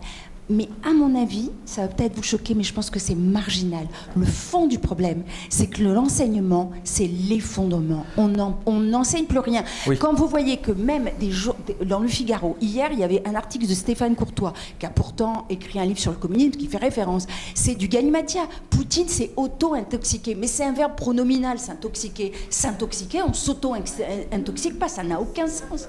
Mais c'est comme ça du jour au lendemain, du matin au soir. Non, mais du matin au soir, c'est un galimatia, s'auto-intoxiquer. C'est une espèce d'ouroboros, de serpent qui se mord la queue. Mais qu'est-ce que ça veut dire s'auto-intoxiquer? C'est-à-dire que vous avez maintenant, moi je le vois parce que j'ai tous mes anciens collègues de Cagnes qui sont devenus professeurs, y compris professeurs de Cagnes, et quand j'essaie le moins possible de les voir, hein, mon Dieu. Bon, ils ont été professeurs de Cagnes, ils se sont mariés avec une cagneuse avec laquelle ils sortaient, ils ont fait des enfants qu'ils ont mis dans la Cagne où ils sont allés, et ils sont devenus professeurs de Cagnes dans la Cagne où ils étaient. Bon. Vous voyez, on se mord toujours la queue, c'est le cas de le dire dans tous les sens. Bon, et ces gens-là me disent « Juan ». Et là, ils prennent un air, mais comment, pourquoi tu te casses les pieds, et ils emploient un autre terme, pourquoi tu te casses les pieds à parler d'auteurs qui ne sont pas au programme? Ils sont en Cagne, donc c'est quand même le niveau, c'est censé être le niveau... Ils me disent, mais c'est tellement simple. On a notre programme, et hors de Gérard Genette, point de salut. Hors de Barthes, point de salut. Et c'est la même chose pour les romanciers. Pourquoi tu te casses les pieds à essayer de montrer qu'il y a de la beauté ou de la profondeur dans Stevenson, alors qu'on a Leila Slimani? C'est jeter des perles au cochon et des diamants au dromadaire. Mais Vous savez ce que c'est au lycée? C'est Laurent Godet. Tous les bacs, Voilà. vous avez droit à Laurent Godet. Mais attendez, vous avez la version améliorée, c'est-à-dire que ça c'est un faux snobisme. Parce que Laurent Godet ne se prend pas pour quelqu'un qui... Marc Lévy ne se prend pas pour un écrivain. L'auteur éducation nationale. Oui, mais ils ne se prennent pas pour des écrivains. En revanche, vous en avez qui sont tout aussi mauvais qu'un Laurent Godet. Citons-en un, Mathias Sénard, qui est encore plus mauvais que Laurent Godet et qui se prend pour un écrivain. Et il y a peu, dans l'Obs, enfin il y a 2-3 ans, dans le Nouvel Obs, il y avait Mathias Sénard, je l'ai montré parce qu'il ne me croyait pas, Mathias Sénard, ce nouveau Balzac. Et vous voyez Mathias Sénard qui pose la main comme dans une des photographies où Balzac est là. Moi, la seule comparaison, le seul point commun qu'il y a entre Balzac et Mathias Sénard, c'est l'embonpoint. Mais sinon, l'un est un écrivain, un génie, la comédie humaine. L'autre est un nain, un gribouilleur. Je vous mets au défi de lire Zone. Et pourtant, ce type-là, j'étais en 2015 invité par Benoît Poulvorde. Vous le connaissez tous, c'est l'acteur. C'est un fanatique de Léon Bloy. Juan, je ne lis que toi sur Léon Bloy. Il m'invite à l'Intime Festival. Et là, je suis avec Pierre Jourde que vous allez recevoir. Pierre. Oui, Pierre, il va falloir qu'on se revoie parce qu'on est d'accord sur tout, sauf sur comment il s'appelle déjà Éric, comment il s'appelle déjà Chevillard. Éric, bon, si tu m'écoutes. Et j'annonce devant la foule sidérée, je vais vous donner le nom du prochain Goncourt. Ah bon? On était en août 2015. Ah bon? Vous le connaissez? Ah bah oui, vous êtes un critique littéraire, vous traînez avec Pierre Assouline, machin, tout le monde, Nolo, vous avez des bruits de couloir. Ah non. Ah bon? Je vais vous le donner. Ah bon? Ça va être Mathias Sénard. Oh, peut-être pas cette année, mais ce sera Mathias Sénard. Mais pourquoi? Parce que Mathias Sénard fait tout pour avoir le Goncourt. Fait tout pour avoir le Goncourt. Si j'ai 2 secondes, je vais vous lire un petit passage, non pas de moi, mais d'un texte totalement oublié, de Fernand d'Ivoire, Introduction à l'étude de la stratégie littéraire, publié en 1912. 1912. Ce texte n'a pas pris une ride. Des prix littéraires. Il n'est plus considéré comme déshonorant aujourd'hui d'obtenir un prix littéraire. On sait quelle âpre lutte stratégique a dû mener le vainqueur, et on l'en estime. La renommée n'y gagne rien, mais un prix littéraire, c'est toujours 2, 3, 4, 5 000 balles, maintenant beaucoup plus, qui tombent. Il ne faut pas accepter moins. Le prix Goncourt donne pendant quelque temps une réputation. Le prix Sully Prud'homme, que l'on a bien oublié, doit être laissé aux vieilles dames inédites. Ne me demandez pas ce qu'est une vieille dame inédite. À l'Académie, on risque de se voir attribuer un 10e de prix qui ne rembourse pas les frais de voiture. Tout le monde veut avoir son prix Goncourt. 1912. Tout le monde veut avoir son prix Goncourt. Tout le monde veut être à l'Académie. Comme disait Bernanos, le jour où j'accepterai d'être à l'Académie, c'est lorsque je penserai, c'est lorsque je voudrais que mes fesses pensent. Et il avait raison. Et maintenant, tout le monde se presse à l'Académie. Pourquoi? Parce que vous rentrez dans les restaurants, vous êtes connus, etc. En plus d'avoir de l'argent. C'est la même chose pour le Goncourt. Mais oui, vous avez raison. Conclusion, ne lisons plus les prix littéraires, lisez Stalker et tous les livres dont il est question dans Le temps des livres est passé. Je vous remercie. Merci à vous. Merci, René Senko.